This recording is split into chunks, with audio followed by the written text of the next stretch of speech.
I'm very pleased to be able to introduce to you Ken Smith. Ken Smith is an extraordinarily talented landscape architect. For those of you who know his work, you'll see more of that this evening. And for those of you who are just being introduced to it, I thought a little bit about what I might be able to give you by way of an introduction. I first met Ken when he and I were both serving as kind of invited guest critics at the University of Pennsylvania on a review of student work.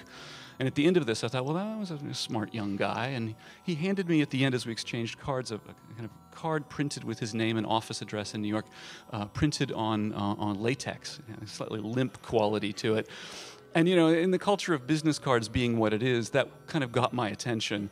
And I thought, well, that's an interesting guy. And then I happened to fairly shortly after that, visit a piece of work in Toronto, Yorkville Park, the village of Yorkville in downtown Toronto, a piece of work that he and a couple of other collaborators collaborated on about 20 years ago now.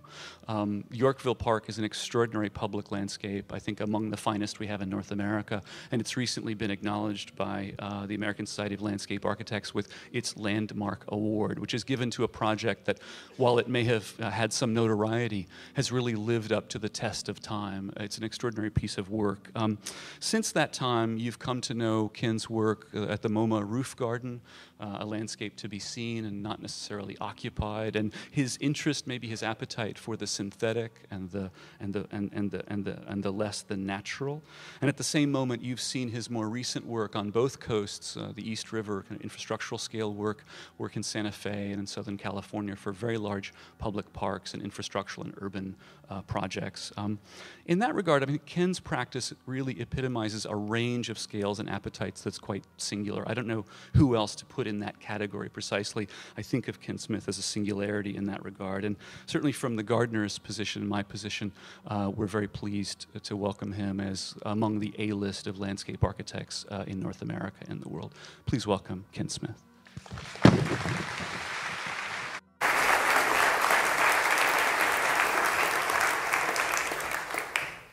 Thank you. It's a pleasure to be invited, and it's a pleasure to have a crowd like this. I may have to crane my neck. This is amazing. This is one of my garden deities. I've been doing garden deities for about a decade for various purposes, and generically they protect the garden in some way. This is a spiral deity. And while I think my practice started with smaller things, tonight I wanted to talk about larger landscapes. I started my practice 20 years ago, and in New York City, where I wanted to live. I remember when I was a student, Peter Walker said one should practice where they want to live. And I think it's in part a kind of understanding that at some level, landscape architecture is a kind of local craft that you practice with a commitment to your community and making your community a better place. And even though I think many of us now spend a lot of time on airplanes going to other places, sort of at the core, we do live in a place, and it is our community, and we practice in our community. I think for me, I've always tried to practice landscape as a conceptual enterprise. I think it's about expressing ideas or something other than exactly itself or its program that it's about. And I think that a lot of what is produced as landscape is really quite lacking in terms of having a conceptual basis. It's really quite empty at that level. And the other thing that I'm interested in is really the medium of the craft, the aspect of how we actually make the landscape, what it's made of, what it's fabricated of. And I think a lot of built landscape is also really quite lacking in that as well. A lot of landscape is not really conceptually anchored, and it's not really materially driven. And for me, I always try to find the intersection in my work where a concept, kind of the ideas, and the craft, the details come together. If they're in alignment, like I would say this building is certainly in alignment in that way, you actually can create something that's quite beautiful. So I really try to avoid that nebulous middle.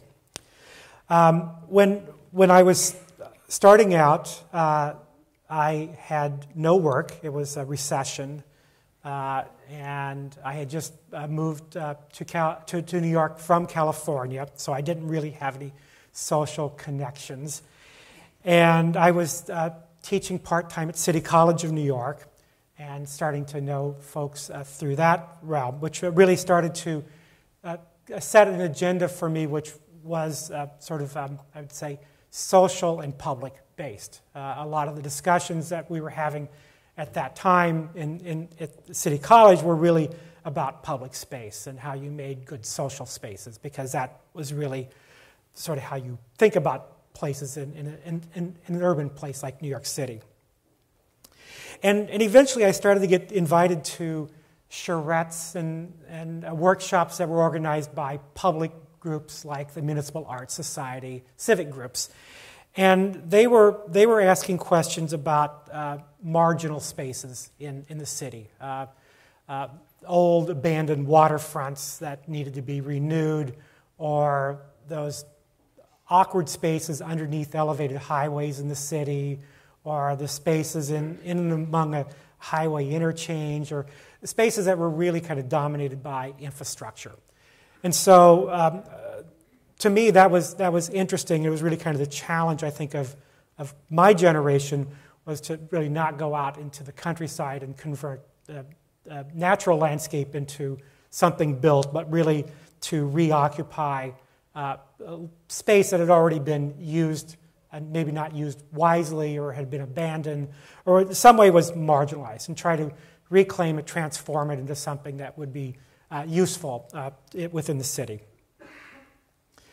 An early project in that vein was a temporary installation at Liberty Plaza in Lower Manhattan. Liberty Plaza was it was an okay space. It was kind of empty, and it was not really particularly loved. And I was at the point in my practice where the public agencies didn't trust me to do anything permanent.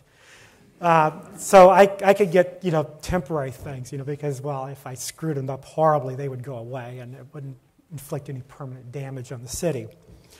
But this project actually was quite beautiful. It was up for about 6 weeks in the winter. It opened on the solstice.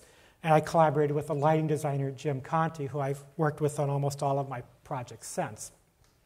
And with a kind of economy of means and a fairly clear conceptual idea and some attention to material and fabrication, we transformed the space.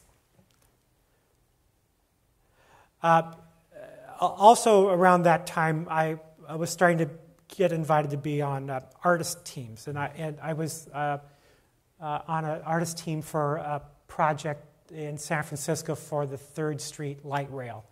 My client was the San Francisco art agency, which was kind of nice because I think, Muni was a good agency, but I think they probably could have squashed me in a minute. But by mandate, they had to have art, and the arts agency had a lot of power, and they sort of protected their artists. And so I built 10 miles of trackway paving.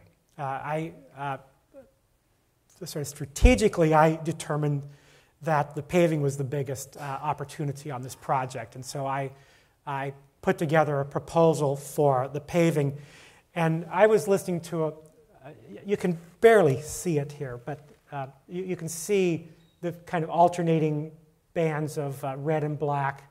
It's really a simple system of red and black and low-profile speed bumps. And I was listening to a great deal of John Cage and Philip Glass and Steve Reich at that time. And I was really interested in sort of the connection between music and landscape, and sort of what John Cage was saying about music being just sounds and emptiness between them. That sort of made sense in terms of landscape, in terms of kind of objects and space between them. And so this entire system was really the first piece of infrastructure I had ever worked on, and it's all a series of typical conditions. And so there was regular time, there was kind of a regular spacing, and then there was quarter time, which occurred at the stations, which you see here, and there was triple time, and then there was another interval for the intersections. And so there's a whole series of standard or typical conditions. And then the thing I actually learned about infrastructure was as good as it is to determine the typicals, because they will dominate the system, you have to really pay attention to the atypical conditions, because that's where it all falls apart. And you see in a lot of engineering work, you see that you understand the typicals, but then you get these strange collisions where they hadn't really thought about where it's not a typical condition. And so that was an interesting thing for me. The other thing I learned early on was when I was in school, I was taught the rational method, planning method for landscape, that you analyze a situation and you develop 3 alternatives typically, and then somehow you pick one or some version of them as a synthesis of a concept. And then you start, in this kind of reductive method, you end up with detailing a design. And I always found that very frustrating, because I always thought by the time you got to the design, somehow all the juice had been squeezed out of it, and it was really kind of an unsatisfying thing. And when I was in New York City, I was hanging out with artists, and my observation was that the artists very oftentimes did things just completely the opposite. They really worked with kind of inductive methods. They would go to a place and they would kind of find some particular thing that was interesting, and they would somehow build that up into a greater idea, bigger idea about the project, make a project out of some little thing. And so I really spent the first 10 years of my practice really playing through inductive processes. And I think that's really how we develop the kind of core vocabulary of ideas and procedures in my practice. And then I started getting larger projects, and the biggest one is the Great Park in California. And clearly, if you're working on a 1,360-acre park, you can't really do that entirely with inductive practices. At some point, you have to be deductive. You have to be a certain amount rational, and you have to study alternatives.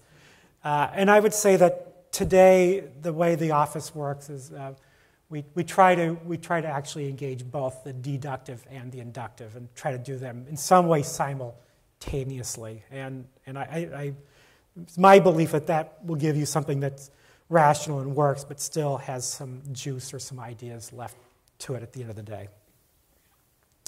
So I want to show a few projects, and I wanted to start with Lower Manhattan, because my office for many years was right there on Chamber Street, and I live on Warren Street, so I live 3 blocks from there, although we did move the office last year to a much bigger space uptown. But we really built the office living and working down here. And after September 11, 2001, I got a lot of opportunity to build stuff downtown. It's tragic, but there was a need to rebuild and reimagine Lower Manhattan, and I was able to participate in that. I was part of the think team with Fred Schwartz and Raphael Vignelli and Shigeru Ban, which was kind of a circus. It was kind of an amazing, the most political thing I've ever experienced in my life. But it was really just the kind of the intensity of it was really interesting. And what was really odd for me at the time was that we were having these meetings to think big about the World Trade Center, and simultaneously I had a number of real commissions that I had been hired for downtown. During the time that we're doing the think team, I had won the the competition for 55 Water Street downtown. And so we were working on 55 Water Street. I would go to think team meeting, and then in the afternoon I'd come back and we'd be actually working on 55 Water Street.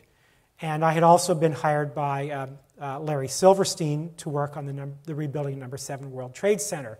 So, it'd be in these meetings with the Lower Manhattan Development Corporation, all this stuff that's going on about the future of the Trade Center, and simultaneously we were very quietly and sort of, out of sight, we were actually working on Number 7 World Trade Center, which was a fast-track project and was actually starting to get built. We were in construction documents on that. And so it was a very strange kind of circumstance at that time to be kind of working at both those levels. And I think in the end, our team came in second place, and I think we were probably lucky in that regard, because I'm not sure winning it was probably such a good thing for Daniel Libeskind, although maybe it was, I don't know.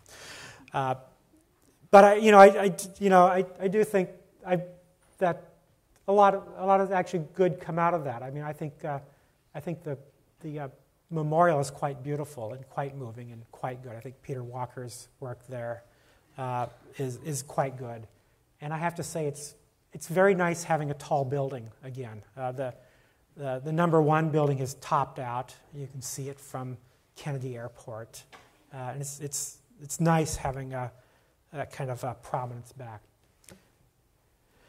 I also, during that same time, I won a competition to build a small memorial for the American Express Corporation. American Express had 11 employees that were in the Trade Center, and the site was this kind of very aggressive lobby in Cesar Pelli's building. A very beautiful building, a kind of a tomb, but a very kind of busy parterre to work on, if you will. And it wasn't entirely rational at that time. This was 2002, and I think we were all still in shock down there. And I for some reason wanted to unite the ceiling and the floor, and so this project has a pool which is appropriate for memorials, and there are 11 tiers that drop from the ceiling, and then there's a crystal which kind of focuses you on the pool, and then you see the drops of water falling into the pool, and then you see the inscriptions that the families contributed for the 11 people. This is kind of the unknown memorial downtown, but it's held up well, and it's actually quite visited.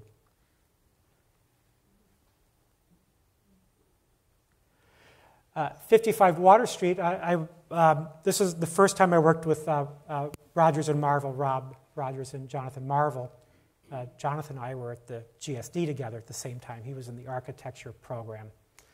And we collaborated on a public space in Lower Manhattan that was located on top of a parking garage. So it was 30 feet above street. And if you've spent any time reading Holly White's work, you sort of intuitively understand that a public space that isn't visible from the street is a difficult kind of public space because it's hard to get people in.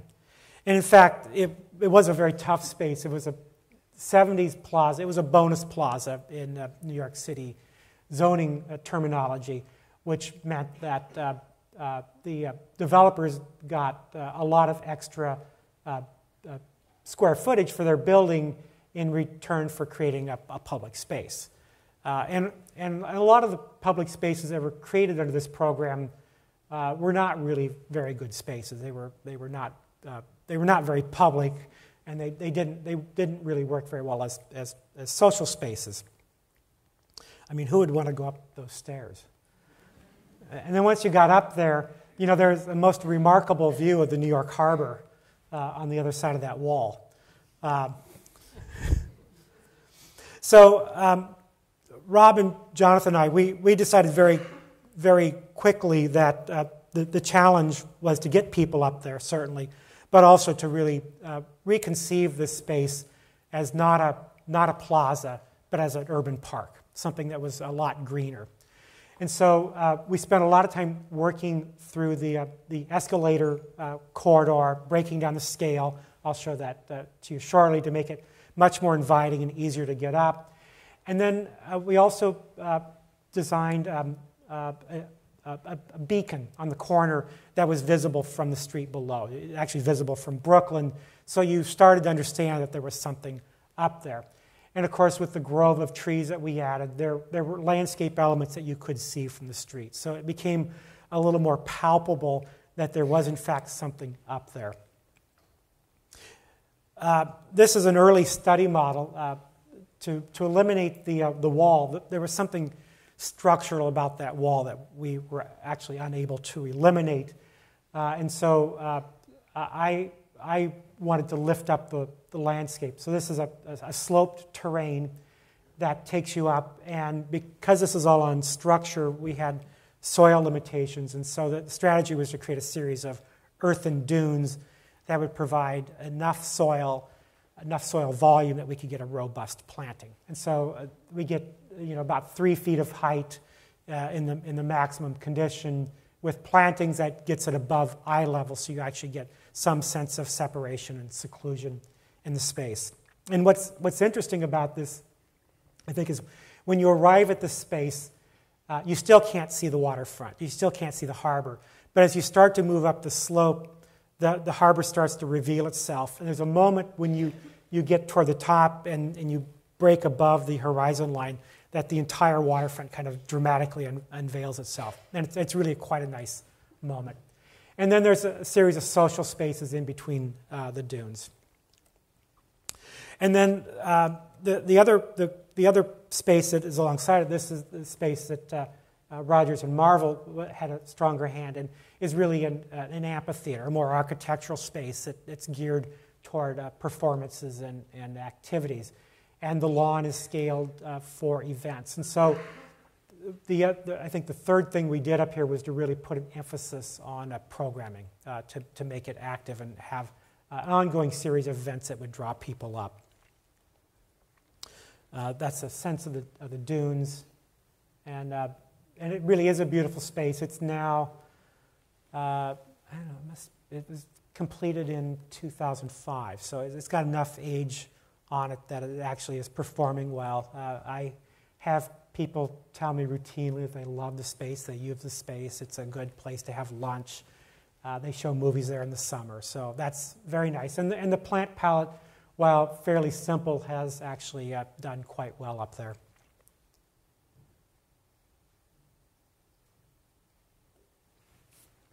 And that's the prospect at the top. At the 7 World Trade Center, I guess because I had been participating in these charrettes, I met Marilyn Taylor from SOM, who was their planner, and then got to know David Childs as well. And David Childs invited me to be on this project. And I had worked with them previously on the restoration of the Lever House landscape. And so I had worked with them, and I think David liked me, and so he asked me to propose a design for a new triangle park. The red outline is the former footprint, the kind of trapezoid, was the former 7 World Trade Center building, which actually broke the Greenwich Street corridor in Lower Manhattan. And David, even though it meant less floor area, he convinced Larry Silverstein that restoring the Greenwich Street corridor was a very good thing to do, urbanistically, to reconnect the neighborhood to the Trade Center site. And so they did that. They recreated that corridor. It created a much lovelier more svelte building, which I'm sure David knew and really drove the enterprise because it did produce a beautiful form for the building. But it created a very interesting triangle park. When I was at City College, I used to run studios on these triangles because we have a lot of triangles in New York City because Broadway went diagonal to the grid. And invariably, my students would always propose putting a circle on the triangle, and I always hated that. And I always tried to get them to not do that. I always thought that the geometry should somehow be much more inherent to the form of the space. And then when I got a triangle for big time, I did a circle. So I don't know. SOM wanted a central plaza. They had a central lobby for this building. They wanted a central plaza that expressed the building out into the triangle, much the same way that the Seagram's building has a kind of central space. It exerts itself with a flanking landscape on the sides. And proportionally, that created a very strange triangle because the tip was too small and the other end was too big. And putting a circle in the middle was wrong. But a very large circle offset actually brought the thing into a kind of a perspective or a proportion that worked. It created a kind of centered space that was off-center. It allowed two groves of trees which were sort of large enough that they could be developed as social spaces for the community.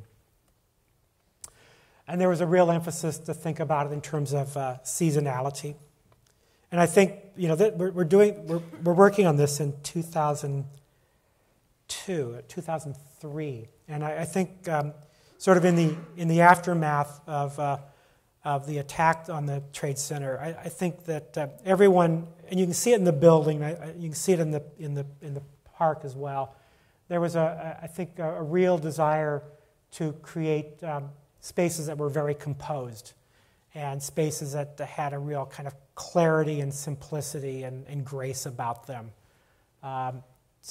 Sort of the opposite of the kind of the dissonance that Libeskind was bringing to bear in his scheme. And that's the project. This is very soon after it was finished. The grove of trees are actually, I was down there last week, the grove of trees have grown in beautifully, the sweet gums, and it's quite thick now. The boxwoods and azaleas are actually thriving quite nicely underneath the sweet gums because they can take the shade. There's a sculpture that's been added, a temporary sculpture of some number of years to the central fountain. And the space is really quite used. It's always full of people. It's got a good social life. It's a place that people do hang out in. After that project, I met folks from Tishman Speyer who were working on the project, and I got brought into a project at Battery Park City for two sites, sites 25 and 26, as they're known bureaucratically. And this was with Harry Cobb as the architect. And one site, the site on West Street, was to be a corporate headquarters, a very tall corporate headquarters. And the other building was an existing hotel. It was actually an existing hotel that, since the completion of the tower, has been repositioned as a boutique hotel. And so I've worked on both these projects. And it's a very tricky project because it sits between a number of agencies. The space along the front of the building is part of the Hudson River Park, so it's a public park that's controlled by one agency. The side streets are controlled by Battery Park City Authority. The highway was being built by the state DOT. And so we had a huge number of agencies to work with, a great deal of coordination. And I interviewed for the project, and then I was notified that I had been selected, and I had, I think, 10 days. They had set up a meeting. They wanted me to come in 10 days and show them my initial concepts.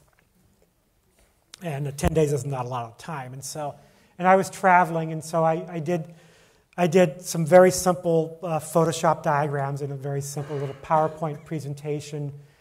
And the front of the building was complicated because there's a public walkway, there's a bikeway that's part of the Hudson River Park, and there's a black car lay-by that served the corporate headquarters. And the geometry of the lay-by was driven by the turning radius of cars, and so it had a kind of clunky geometry, and the bikeway also then wrapped around that, and it had a kind of clunky geometry. But yet there was a very elegant Harry Cobb building with a kind of very precise geometry and a resolution of geometry to it. And so I realized that the landscape didn't have to be organized by the geometries of the lay-by. And I developed some diagrams showing that we could actually organize the front with 3 simple rows of trees, straight lines of trees, to give it some clarity, and that the trees would be on the column grid of the building, so it would sort of pull the building and site together. And so that idea, they bid on that, and it survived, and it took a lot of effort to make it survive because it was very complicated. And then there was a paving idea that I pitched, and Harry loved that. That stuck. And then there was a fountain I wanted to do. And we studied the fountain for about 6 weeks, but it didn't work in the end, so we didn't do the fountain. And actually, I think in the end, my client Timur Galen, I think he was right. I think the fountain wasn't correct. It was kind of a good desire, but not really appropriate for here. So the trees are organized really as an outdoor room that are transition between the front lobby, which occupy about 2/3 of the first floor of the building, and the street beyond. And there's some slope to the site, but the trees are designed to create a ceiling which is level. And so we custom purchased the trees 3 years in advance. We grew them in New Jersey. We went out there every year and we limbed them up to get them to work perfectly for this site. Jim Urban was my tree consultant, and we tagged each tree specific for each hole. So each tree was numbered and located specifically. Jim had us tag the trees so that we knew where the north face was in the nursery, and they went into the site so the north face was on the north face so that they wouldn't suffer any more trauma than necessary. It's all done with structural soils, and the trees have actually done quite well. And then underneath the trees, I was fortunate enough to be able to bring in Piet Udolf, the Dutch landscape designer, to collaborate with me on the gardens underneath.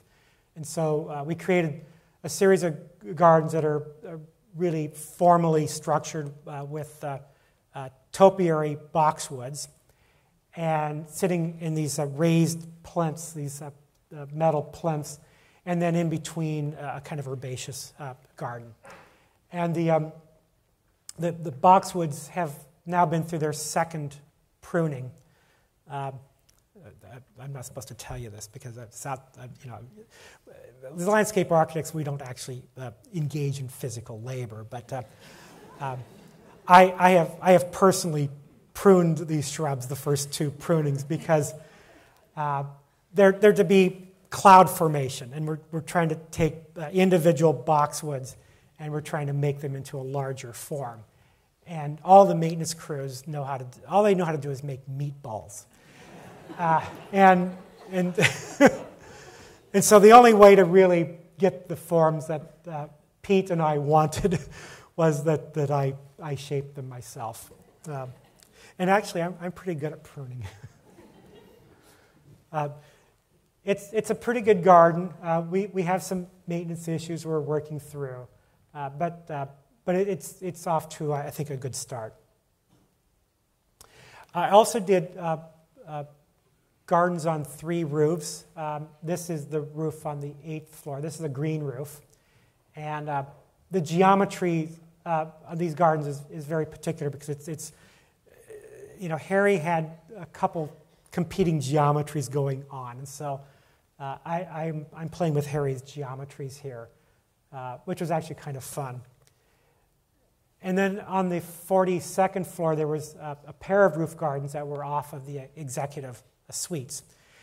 And this is at Battery Park City. We have a great deal of wind down there. And the wind tunnel test came back and were quite conclusive that were we to put plants up here, they would be lifted out of their planters and they would end up in the river. They would levitate. And so it was clear there were going to be no plants, which I found to actually be quite liberating because it meant that I couldn't do a normal garden. But the client was really interested in having something that would be perceived of as a garden.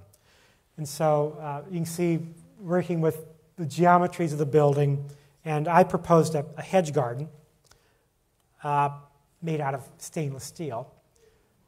So there's a series of stainless steel bands, and you can see the 2 geometries. I think the geometries are a little more evident here. So there's a kind of very interesting, subtle but reductive geometry play going on, and they're quite beautiful at night. And so it gives the executives something to look at from their quite copious cubicles.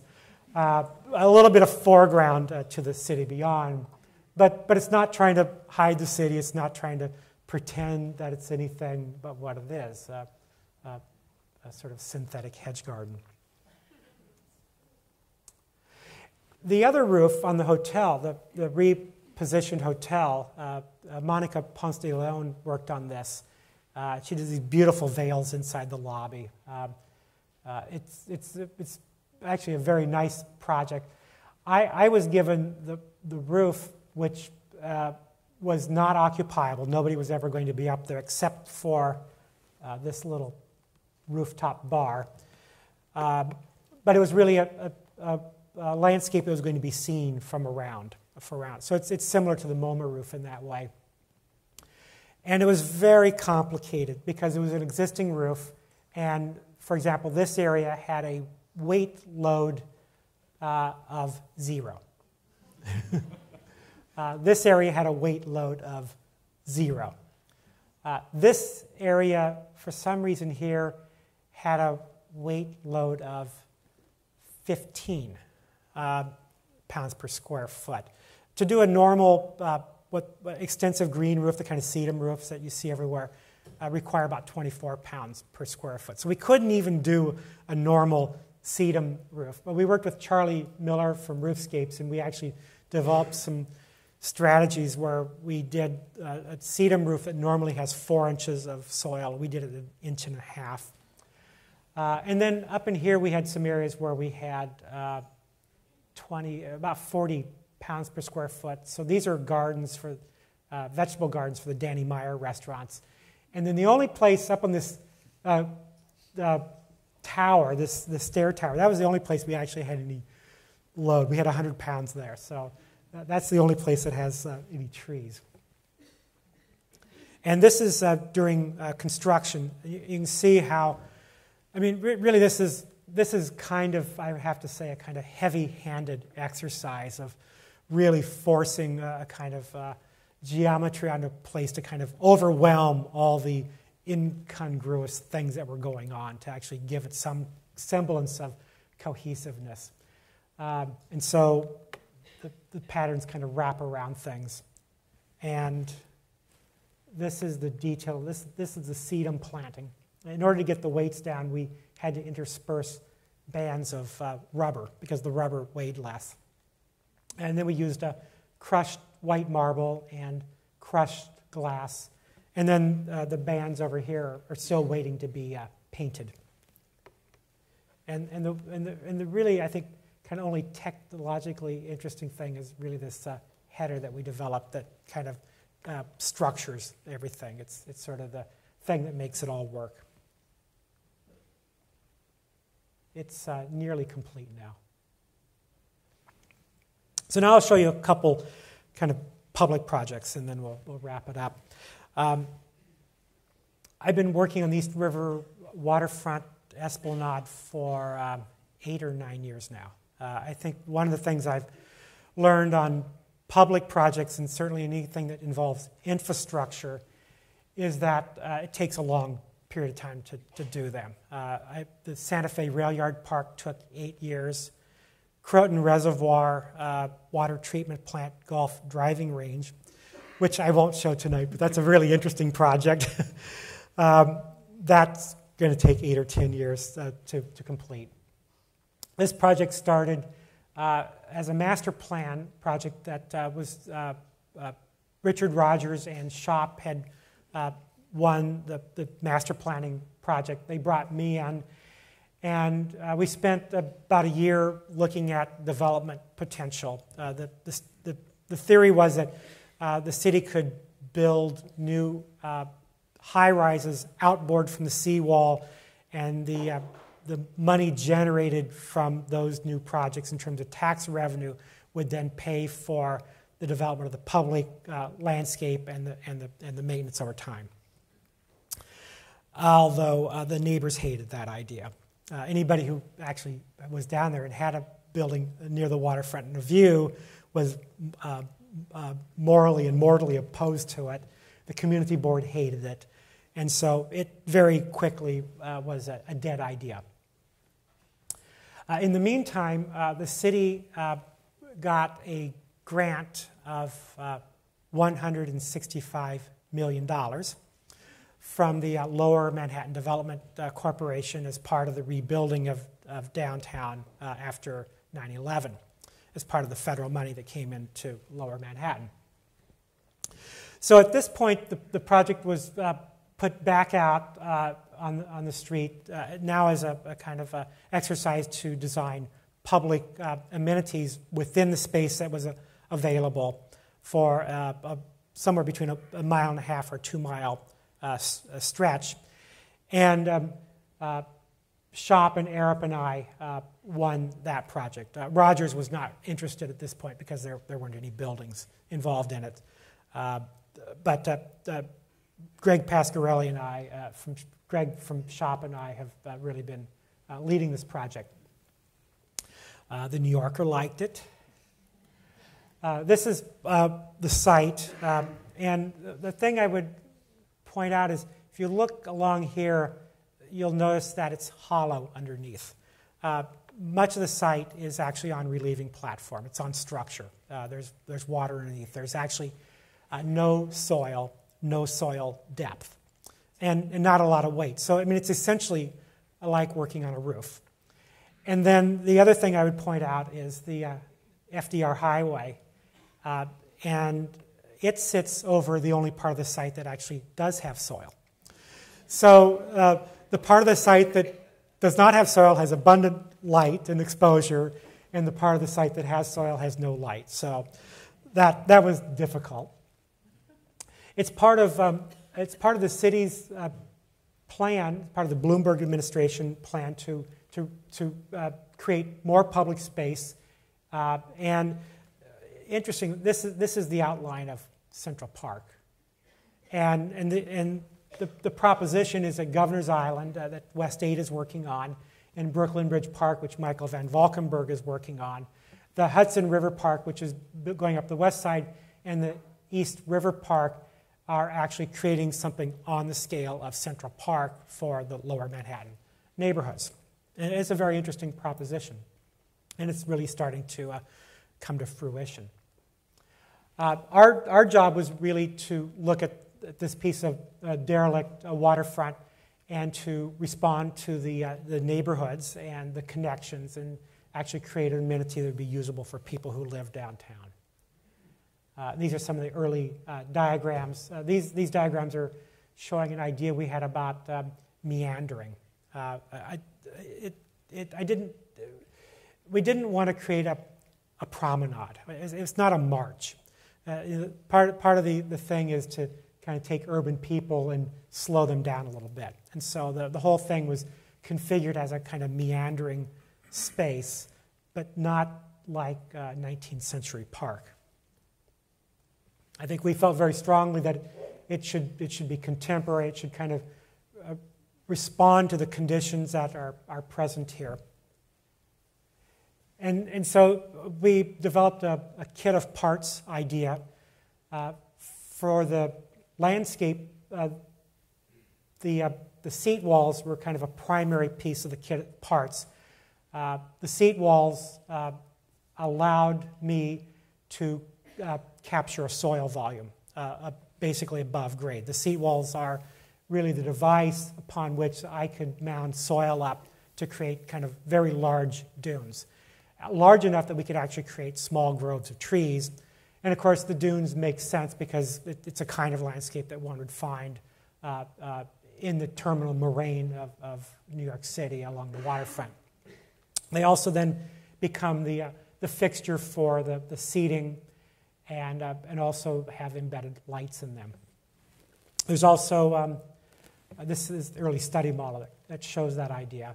There's an idea about paving, which is based on a kind of super hex, a kind of tongue-in-cheek play on the traditional asphalt block that is in Central Park. You can see the robustness of the landscape that we're starting to grow there. This is after 1 year. Interestingly, this purple beam is our light fixture. There are no light poles in this park. Suzanne Tillotson, the lighting designer, you can't really see him here, but there's a series of linear lights tucked up in here, and the linear lights are aimed at the purple beam, and the purple beam is basically a 2-mile-long reflector that creates ambient light for the space, and then these are light elements, and then there are light elements also built into the railings. The railing kit of part is, you can see how even the railing has a kind of meander in it. The vertical elements can be vertical. They can be tilted inward at a specified degree, or they can be tilted outward at a specified degree.